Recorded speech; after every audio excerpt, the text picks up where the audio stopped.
ایک نوجوان بڑا متقی اور پرہیزگار تھا. حضرت عمر بھی اس کی عبادت گزاری دیکھ کر حیران رہا کرتے تھے. نوجوان ہے مگر کمال کا عبادت گزار تھا. اور جب وہ نوجوان عشاء پڑھ کر گھر جاتا نا رات کو، تو راستے میں ایک خوبصورت عورت اس کو ملتی تھی روزانہ اور اسے اپنی طرف بلاتی، گناہوں کی طرف بلاتی. وہ بالکل توجہ نہ کرتا، نگاہیں نیچی کرتا اور نکل جاتا. ایک دن جب وہ گزر رہا تھا تو عورت نے اس کو اپنی طرف بلایا.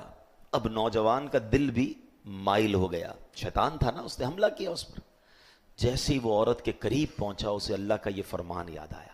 اب بات یہ ہے، قرآن پڑھا ہوا ہو، حدیثیں پڑھی ہوئی ہو، دل میں پاکیزگی ہو تو اس موقع پر کچھ یاد آئے گا نا.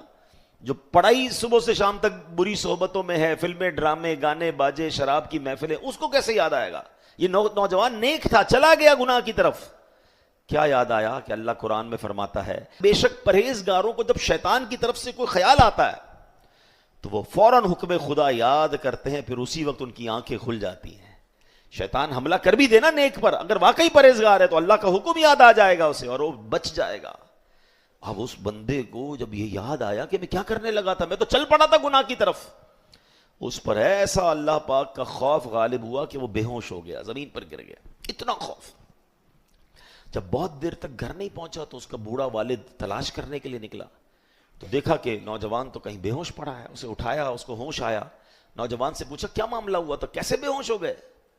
اس نوجوان نے شرمندہ ہو کر اپنے والد کو پھر یہ واقعہ سنایا کہ میرے ساتھ ایسا ہوا. مگر جب یہ واقعہ سنایا دوبارہ آیت کریمہ پڑھی یہ والی، ایسا خوف خدا دل پر طاری ہوا کہ چیخ ماری اور اس کی روح ہی اس کی جسم سے نکل گئی. اسی خوف خدا میں انتقال ہو گیا. حضرت عمر کو سارا واقعہ پتا چلا. آپ اس کی قبر پر گئے اور قبر پر جا کر یہ آیت پڑھی وَلِمَنْ خَافَ مَقَامَ رَبِّهِ جَنَّتَانِ، اور جو اپنے رب کے حضور کھڑے ہونے سے ڈرے تو اس کے لیے 2 جنتیں ہیں. پتہ ہے کیا ہوا؟ اس کی قبر سے آواز آتی ہے اے امیر المومنین، بے شک میرے رب نے مجھے 2 جنتیں عطا فرما دی ہیں. ہائے ہائے ہائے، یہ ہے اللہ کا خوف، یہ ہے رب کی بارگاہ میں پیش ہونے کی فکر. اس نے حرام چھوڑا کہ اللہ دیکھ رہا ہے، اللہ نے اسے 2 جنتیں عطا فرما دی.